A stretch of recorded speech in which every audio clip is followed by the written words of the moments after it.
अपने बयानों की वजह से सुर्खियां बटोरने और उन्हीं बयानों की वजह से अदालतों के चक्कर लगाने वाले नेता प्रतिपक्ष राहुल गांधी पर अपने एक बयान की वजह से हिंदू धर्म से भी बहिष्कृत होने का खतरा मंडराने लगा है। हाथरस की रेप पीड़िता के संदर्भ में संसद में दिए गए भाषण के दौरान कांग्रेस सांसद राहुल गांधी ने कुछ ऐसा कह दिया है कि अब साधु संत नाराज हो गए हैं और प्रयागराज में चल रहे महाकुंभ में आयोजित धर्म संसद ने उन्हें 1 महीने के अंदर अंदर अपनी सफाई देने और ऐसा न करने की स्थिति में हिंदू धर्म से खारिज करने की चेतावनी दे दी है।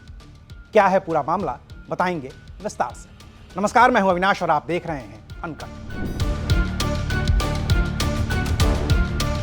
पिछले दिनों राहुल गांधी ने हाथरस की गैंगरेप पीड़िता के परिवार का दर्द बयां करते हुए संसद में परिवार का मुद्दा उठाया और इस दौरान उन्होंने कहा कि रेप पीड़िता का परिवार अपने घर में पुलिस के पहरे में कैद है, जबकि रेप के आरोपी खुलेआम घूम रहे हैं।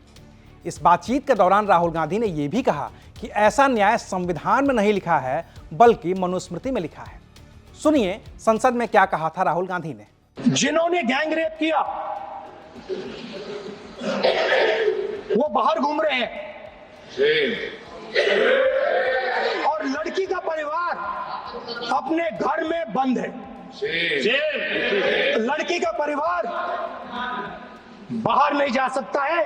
जो अपराधी हैं वो उनको रोज धमकाते हैं और वो बाहर घूमते हैं। बेटी का जो अंतिम संस्कार था वो भी नहीं करने दिया और चीफ मिनिस्टर ने इसके बारे में खुलकर मीडिया में झूठ बोला है। ये कॉन्स्टिट्यूशन में कहां लिखा है?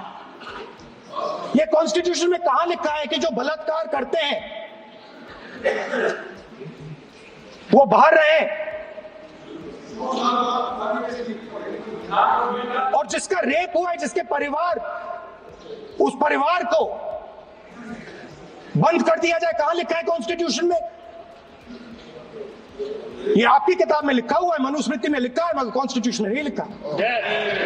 राहुल गांधी के मनुस्मृति वाले बयान पर प्रयागराज के साधु संत इतने नाराज हो गए कि उन्होंने बाकायदा इसके लिए निंदा प्रस्ताव पास कर दिया और यह निंदा प्रस्ताव पास हुआ महाकुंभ में आयोजित धर्म संसद में, जिसकी अध्यक्षता शंकराचार्य स्वामी अविमुक्तेश्वरानंद सरस्वती कर रहे थे। ये वही शंकराचार्य हैं जिन्होंने महाकुंभ में मृतकों के आंकड़े पर सरकार से सवाल पूछे और मुख्यमंत्री योगी आदित्यनाथ से इस्तीफा मांग लिया तो उन्हें फर्जी शंकराचार्य तक कह दिया गया और उन पर सपाई और कांग्रेसी होने के आरोप लगे। लेकिन जब बात मनुस्मृति की आई तो शंकराचार्य स्वामी अविमुक्तेश्वरानंद सरस्वती ने राहुल गांधी को भी नहीं बख्शा और उनके खिलाफ निंदा प्रस्ताव पास करके कहा या तो राहुल गांधी माफी मांगे या फिर उन्हें हिंदू धर्म से बहिष्कृत कर दिया जाएगा। सोशल मीडिया में निरंतर प्रसारित हो रहे एक वीडियो क्लिप में नेता प्रतिपक्ष श्री राहुल गांधी को इस आशय का वक्तव्य कहते हुए दिखाया जा रहा है कि मनुस्मृति बलात्कारियों को संरक्षण देती है। इससे मनुस्मृति को पवित्र ग्रंथ मानने वाले करोड़ों आस्थावान लोगों को बहुत बड़ी पीड़ा हुई है। जिनकी ओर से धर्मांश श्री विकास पाटनी जी ने निंदा प्रस्ताव रखा है। अच्छा, ये भी उन्होंने ही रखा।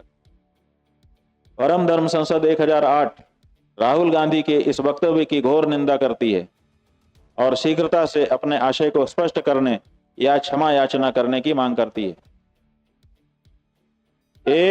रुकिए पूरा हो जाने दीजिए। 1 महीने के भीतर वे यह भी बताएं कि इस परिस्थिति में उन्हें हिंदू धर्म के आधारभूत ग्रंथ की निंदा करने के कारण हिंदू धर्म से बहिष्कृत क्यों ना घोषित किया जाए।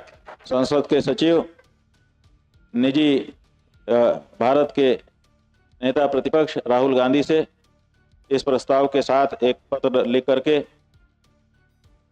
परम धर्म संसद के आशय की जानकारी देंगे और उनसे 1 महीने के भीतर अपना पक्ष परम धर्म संसद के सामने उपस्थित करने के लिए कहेंगे और अगर ऐसा नहीं होता है तो एक रिमाइंडर देने के बाद उनको हिंदू धर्म से बहिष्कृत करने की घोषणा जारी की जाए। अब सवाल है कि क्या राहुल गांधी माफी मांगेंगे या फिर धर्म संसद उन्हें हिंदू धर्म से बाहर कर देगी। जाहिर है कि राहुल गांधी के तेवरों को देखकर तो यही लगता है कि वो माफी तो नहीं ही मांगेंगे। मानहानि के कितने ही अदालती मुकदमे झेल रहे राहुल गांधी की एक माफी से वो मुकदमे खत्म हो जाते, लेकिन जब सजा के डर से कभी राहुल ने माफी नहीं मांगी तो धर्म संसद के डर से वो शायद ही माफी मांगे।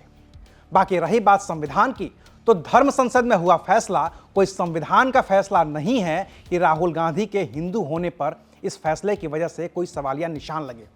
धर्म संसद का फैसला महज प्रतीकात्मक फैसला हो सकता है, जिसका राजनीतिक नफा नुकसान भले ही हो, संवैधानिक तौर पर राहुल गांधी के हिंदू होने पर इसका कोई असर नहीं होगा।